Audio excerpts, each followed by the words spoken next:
Hi, and welcome to a new policy video from Gravity.io. Today we're going to be talking about the API management product and the cache policy.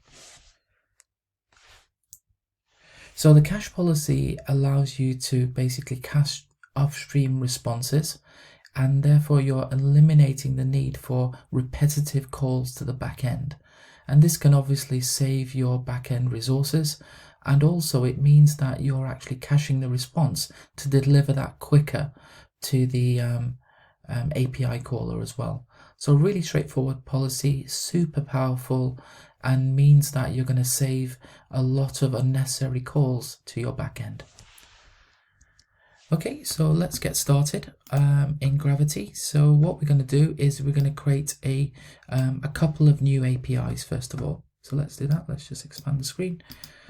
Let's use the Design Studio again, and let's call this the cache policy. So I'm going to call it cache policy. I'm going to call it 0.1. The backend that we're going to use this time is, let's just type this in first of all. It's going to be a time backend. So we're going to be hitting an API which gives us the time. So it's the world clock. That one. Next, plan name. Let's call this cache policy. So the first one I'm going to create, the plan, is called not cached. I'm going to give it an API key. This is a test plan. Let's actually not give it any rate limits or quotas. The resource filtering is just that. I'm not going to give it some documentation this time. And then let's do create and start the API. Perfect. Okay, and I'm going to publish this API as well. Great. So what we're going to do next is go and create an application. So let's call it cache policy app 1. This is our test app. Simple web application, and let's look for our API cache policy. There we go. I'm just going to subscribe to that and do next and create the app. Perfect. So now what we're going to do is that we've created the app, so we should have a subscription there. Perfect. Not cached, except. Perfect.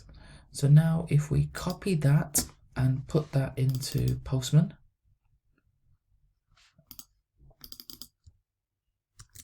and just pull that across here. So I've put my new API key there. What we should see is that time coming back. So we've got the not cached API response, and we've got a time. So if we look at this time, so it says last 3 digits are 576, and you can see that's changing. So 353, 805, 803, 600. Okay, so that one's bringing back the time, and we're good to go. Okay, so now let's create another plan. So we go back to plans, and you've probably guessed it already, but let's call this cache policy, and this one's going to be the cached version. So this is a test plan. Let's do next. Security type, let's give that an API key as well. Okay, cool. I'm not going to give it any default policies. Okay, it's in staging at the moment, so let's publish that plan.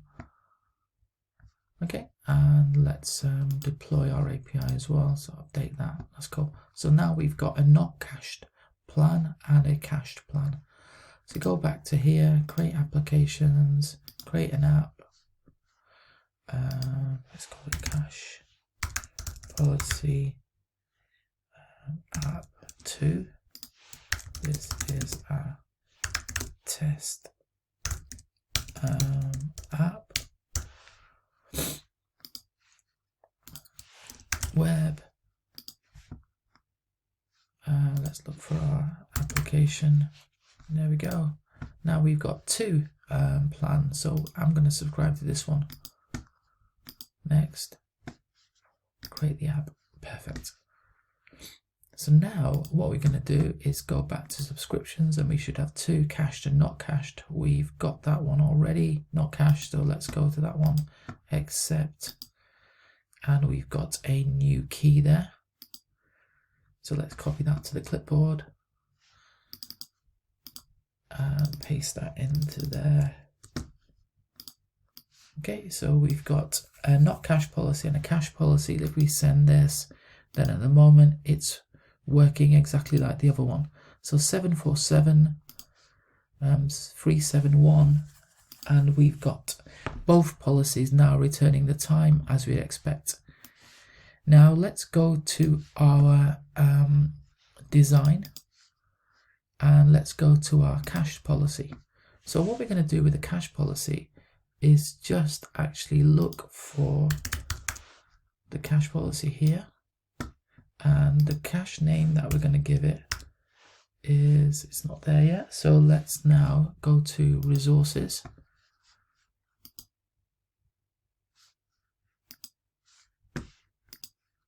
and create a cache. So we got my cache, let's just call that my cache 1, and then do save. Okay, so that's now created a cache called my cache 1. So I'll go back to design, let's add that policy, sorry, yeah, cached, let's add that into there, my cache 1, and it's going to create a cache that we can use to save on that policy. So now let's do save and deploy your API. Cool. So now that's all done.